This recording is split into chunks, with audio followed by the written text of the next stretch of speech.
Voilà, nous allons parler de la masturbation. La masturbation qui est ce phénomène qui est devenu récurrent dans la société humaine. Et nous allons donner le point de vue biblique en ce qui concerne ce phénomène de masturbation. Alors, nous devons savoir que Dieu est amour. 1 Jean chapitre 4, verset 8. La Bible dit, celui qui n'aime pas n'a pas connu Dieu, car Dieu est amour. Alors, si Dieu est amour, ça veut dire que le sentiment de l'amour qui réside dans chaque être qu'il a créé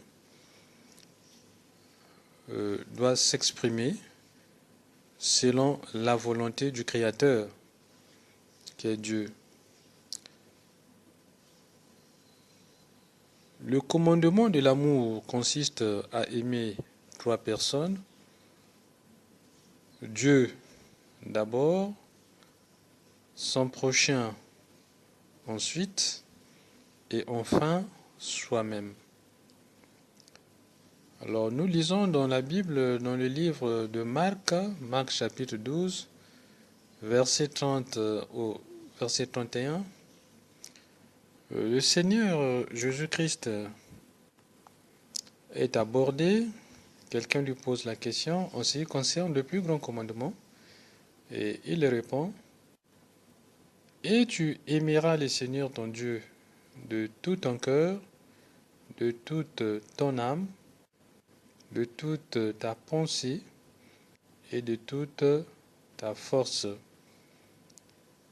Voici le second, tu aimeras ton prochain comme toi-même.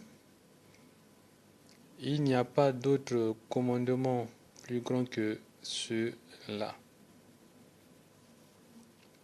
Marc chapitre 12 du verset 30 au verset 31. Alors ici, le Seigneur Jésus-Christ rappelle ce que signifie l'amour, ce que signifie aimer. Alors, dans le dictionnaire, nous lisons que la masturbation est une pratique sexuelle consistant à stimuler les parties génitales et parfois même non génitales dans le but d'obtenir ou de donner du plaisir. Alors, ça veut dire quoi? Ça veut dire que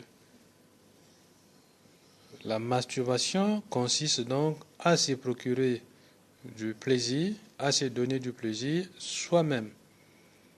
Cela est pratiqué par l'homme, cela aussi est pratiqué par la femme.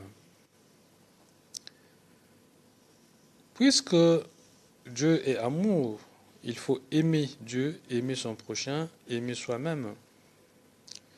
Dans le livre de Genèse, Genèse chapitre 38, verset 9, la Bible dit ceci, Onan, sachant que cette postérité ne serait pas à lui, s'essuyait à terre lorsqu'il allait vers la femme de son frère, afin de ne pas donner de postérité à son frère. Genèse 38, verset 9. Il s'agit ici d'un passage biblique qui résume en quelque sorte la masturbation. Alors, un homme a besoin de rencontrer, de s'accoupler avec une femme et réciproquement.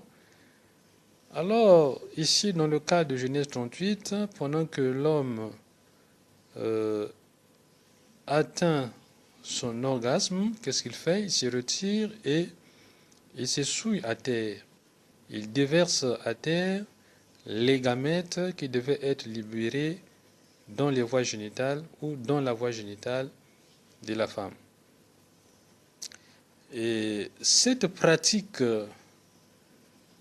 est donc condamnée par Dieu qui, dans la suite, fera mourir cet homme qu'on appelle Onan.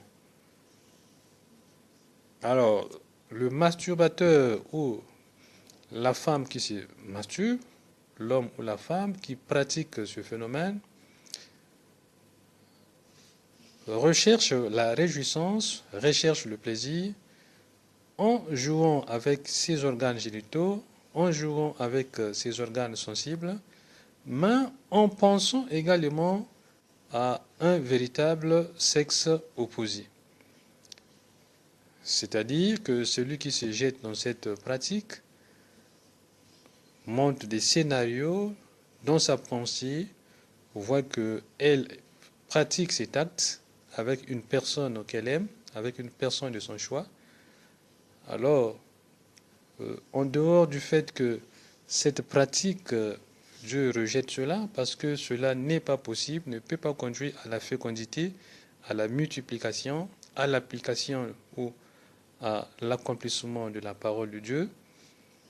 Alors, dans Matthieu chapitre 5, verset 28, le Seigneur Jésus-Christ nous dit, « Mais moi je vous dis que quiconque regarde une femme pour la convoiter a déjà commis un adultère avec elle dans son cœur. » Donc le masturbateur qui se masturbe en pensant à la femme qui le convoite viole donc le libre arbitre, viole donc la liberté, viole donc le consentement de cette femme.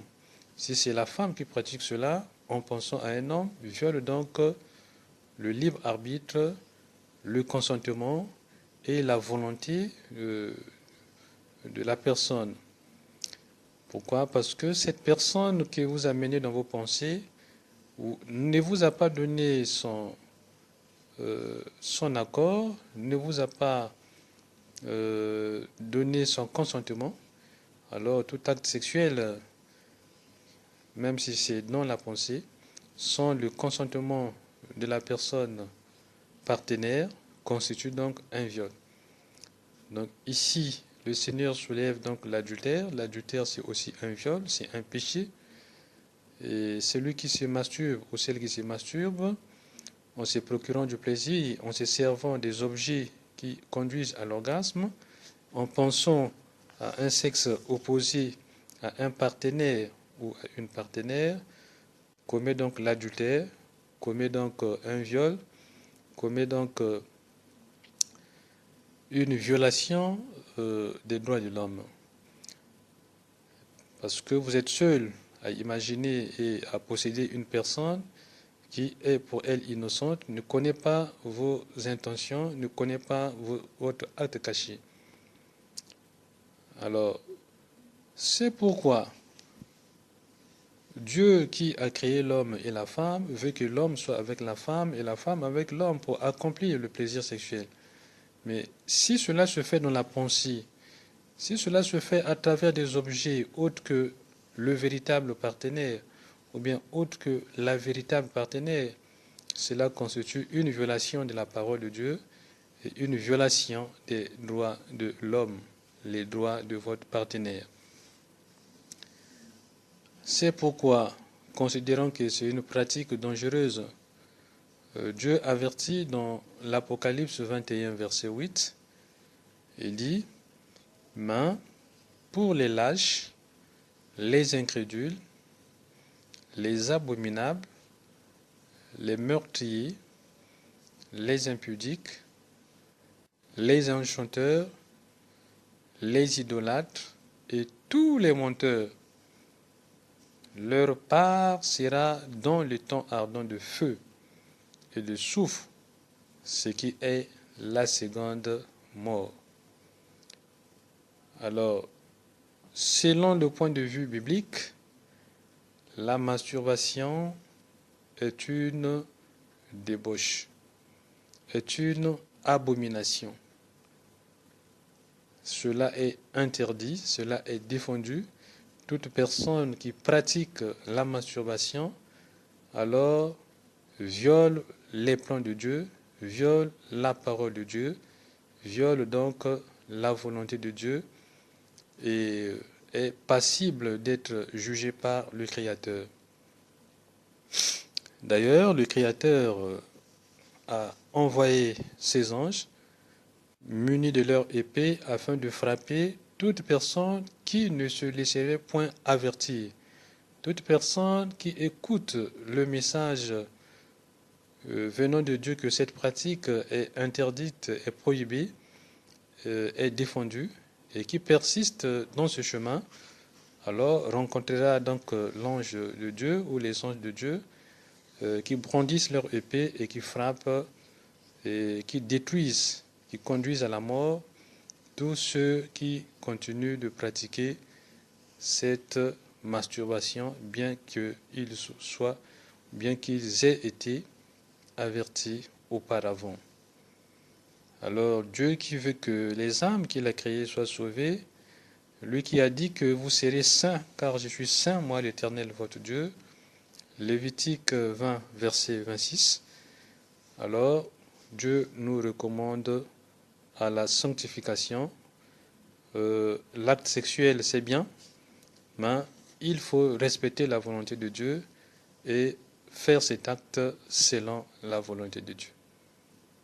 Que Dieu Tout-Puissant soit béni, que le Père soit béni au nom de notre Seigneur et Créateur Jésus-Christ. Amen.